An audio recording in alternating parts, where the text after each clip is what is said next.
Good. Hello, I'm Lloyd Princeton, and I am a congressional candidate. And this is a part of a series of conversations with influential New Mexicans. And today I am with Paul Gessing from the Rio Grande Foundation, which is probably the #1 think tank in the state, mostly on issues related to financing the economy, but ultimately everything that leads to quality of life here. So, Paul, thank you for joining today. Thanks, Lloyd. Good to be here. Absolutely. Paul, I know when we were just talking a little earlier, there's so many things that we could talk about, but something that you and I have discussed before is right to work. Give us a moment on why this is just so significant. What happened with the Supreme Court today? Yeah. Well, right to work. All it means is that as a precondition of employment in a given workplace, whether that is a private sector or a public sector, public sector being a government entity, private sector being anything outside the government, can you be forced to join a union or pay union dues as a precondition of employment? Now, the Supreme Court has just handed down a ruling saying that for government employees across the country, they cannot be forced to pay those dues or fees as a precondition of employment. So that essentially makes all government employees across the country right to work. New Mexico was one of 24 states across the country that did not have right to work. So it's a very important issue for New Mexico, and it really shows how important the Supreme Court and who we choose to be on that court is. It was a 5-4 decision. The 5 conservatives, including Trump's nominee Gorsuch, affirmed that this is something that workers should have the freedom to choose. 4 of the generally liberal justices were on the other side of the fence. So just in terms of practical implications in New Mexico, we now have 4 counties, or is it 5 counties? I lost count that are now right-to-work counties. Well, as of this recording, we have 4, but right. I returned from Eddy County and Roosevelt County, Eddy being Roswell, Carlsbad, that area. Portales is this main city in Roosevelt County. And we are working closely with counties all across our state to get them to move on private sector right to work. So we've got Sandoval, Lincoln, Otero, and Chavez counties that have already adopted right to work at the county level and the private sector. So there's 4 counties that are full on right to work now in the state of New Mexico. It's great. Do you think that the Janus ruling is going to expedite the process, or do you think that, and I know your organization, great organizations like the Americans for Prosperity, have really stepped up to the plate, early morning drives to go in and be in front of city councils and to push these forward. Do you think this is going to get any easier, or do you think you're going to still meet a lot of resistance? We're still going to meet a lot of resistance because, look, you are taking campaign donations away from some of the most powerful special interests in the entire country. Now, even though our private sector right to work initiative doesn't impact groups like AFSCME, the American Federation of State, County, and Municipal Employees, a very, very powerful government union, those folks still show up at our hearings because they see the same argument taking place, and they know that we're working on both fronts. So they're going to try to assert their power and stop the spread of what they see as a mortal threat to their political activities. And we're going to continue in the opposite direction. So we know that every county is not on the table. Santa Fe County, even Bernalillo County is going to be real tough. But if we can get a critical mass of counties, then we're going to be in good shape after November, no matter what happens in the governor's race and the legislative races. Right. So I'm keen on, and I want to be very clear that I have no problem with unions. I think that as membership organizations, trade associations, all have historically served really useful purposes and can be the benefit of their members.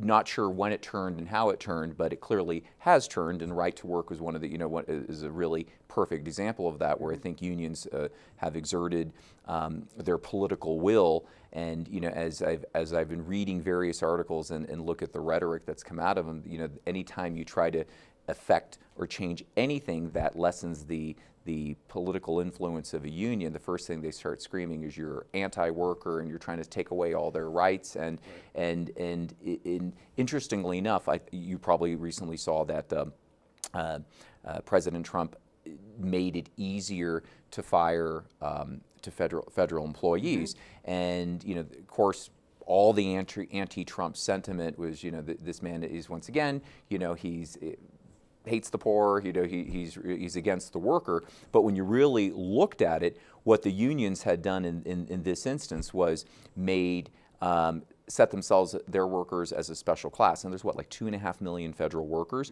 So all that the president was saying is, well, if an employee commits an infraction, they should be able to be disciplined properly and efficiently, not take many months or even in some cases years to let them go. By the way, while they're collecting all during this time, their full benefits. But then in the case, I think the Veterans Administration, if I'm not mistaken, there were some extreme instances where many hundreds of taxpayer-paid doctors and nurses and people within the VA were actually working on behalf of the union. So we were paying for it to support the union. We were paying rent. We were doing things like that. And essentially, that's what President Trump's actions have done, is just to clean that up and say you're a worker just like anyone else. Yeah, exactly. Well, brief history is unions were somewhat weak 100 years ago. Say 1918 as an example. They really gained a lot of strength in that time period, but ultimately, the Roosevelt administration, some legislation passed during the New Deal, really gave unions a lot of power. Right to work wasn't even a thing until after World War II ended in the 40s. So then you had states that could opt out of the federal law, because the federal law really strongly empowered private sector unions. Now, interestingly enough, FDR, who did more than probably any other president for the private sector unions, actually opposed philosophically government employee unions even being able to organize. He was against the concept of government employee unions, and he wrote some letters to that effect, et cetera. It wasn't until the Kennedy administration, in many ways the Republicans' favorite Democrat now in a modern context, kind of a hawk on foreign policy, obviously Catholic moral kind of situation. Kennedy was in many ways a throwback Democrat from what we have today, but that was the executive order that Kennedy put forth that allowed government unions to even organize. So then there's been Supreme Court decisions, et cetera, et cetera. But it's a very important issue. So I'll ask you, kind of on the record, if you will, now that we have right to work protections for government unions, there could be, and there has been, federal legislation to create right to work for all workers. Would Lloyd Princeton and Congress consider, how would you see cleaning it all up, just going right to work across the board for all workers, and that being private sector? Right. Well, that you caught me off guard with that one. That certainly is a broad question, but just conceptually, I'm absolutely for that. I think right to work for private and public employees makes perfect sense. I'm also that it makes me think of what we can do to encourage big business coming into the state of New Mexico. Because obviously you said what are you able to do at federal, and what is going to make a difference. And I think that we need to make it easier, not harder, for businesses to operate in a business and climate, which usually means less regulation. And something that's near and dear to my heart is occupational licensing. When you look at things like that that interfere with business, requiring a license when perhaps only an inspection is periodically necessary, I think that we need to overall review all legislation and regulations as it relates to business, as it relates to the environment. It's not to say all regulation is bad, and it's not to say that all policy needs to go bye-bye. But I do think that one of the things I think President Trump started saying that if you want to bring me, if you want a new regulation, you need to take away, you need to take away two. I think it makes perfect sense to do a wholesale review of tax codes, anything that is interfering with prosperity. And I think that there's just a lot of big government right now. The government gets bigger and more complex, which interferes with business doing business and which interferes with businesses coming into the state of New Mexico.